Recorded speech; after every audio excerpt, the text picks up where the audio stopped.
कि जो इस देह को अमृत देकर। मैं ये कविता पढ़ते समय थोड़ा भावुक होता हूं, संभाल लीजिए, क्योंकि मैंने ये मेजर राजेश अधिकारी जो भीमताल के शहीद हुए थे उनकी शवदाह में खड़े होके पीछे बैठ के कविता जी है। और जब मैं हल्द्वानी तक उतरा, रास्ते में इतने आवेग से कविता आई कि मैं जिस ढाबे पर रुका वहां से मैंने उससे सिगरेट के पीछे का जो खाली कागज का बंडल होता है उस पर पूरी कविता एक बार में लिखी थी।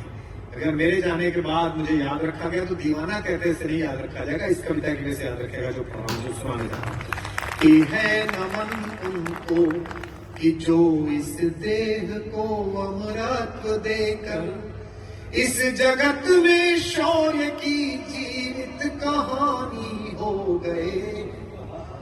आपके हाथ ऐसे खुले कि एक एक सैनिक को लगे कि मुल्क याद कर रहा है, राजपथ पर चलते हुए जो कदम थे उनमें और बल आ जाए।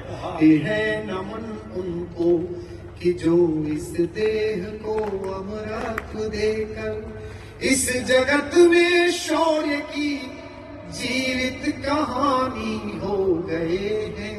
है नमन उनको कि जिनके सामने बौना हिमालय। कमाई ये है नमन उनको कि जिनके सामने बौना हिमालय, जो धरा पर गिर पड़े पर आसमानी हो गए हैं। है नमन उनको कि जिनके सामने बौना हिमालय। थोड़ी ठंड है लेकिन इसको महसूस मत करिए, क्योंकि जिस वक्त मैं जिस बेटे के लिए कविता सुना रहा हूं उसका एक साथी इसी वक्त सियाचिन में -25 डिग्री में राइफल लेकर खड़ा हुआ है तुम्हारे और मेरे लिए। थोड़ा हाथ ये है नमन उनको कि जिनके सामने बौना हिमालय, जो धरा पर गिर पड़े पर आसमानी हो गए हैं। है नमन उनको। किस घर से जाता है वो लड़का जो सैनिक होता है, सुनिएगा। पिता जिसके रक्त में एक एक संबंध पर आपकी वाह और आपकी तालियां आए।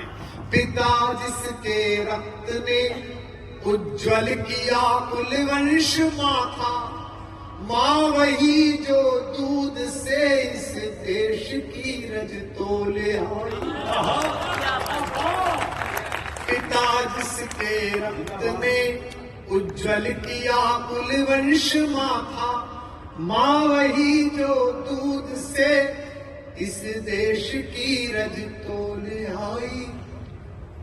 रक्षाबंधन का त्योहार जब होता है तो एक महीना पहले हमारी बहन जो प्रोफेसर है वो डेट बता देती है कि देख कहीं भी जाना ये वाली तारीख ध्यान रखना तू। और हम दौड़ते भागते हेलीकॉप्टर लेके कुछ करके पहुंचते हैं रिचुअल निभाने के लिए। एक कुमार विश्वास ने अपनी बहन से राखी बंधवा ली।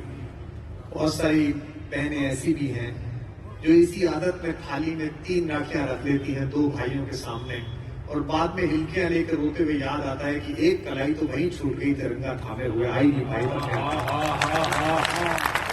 पिता जिसके रक्त में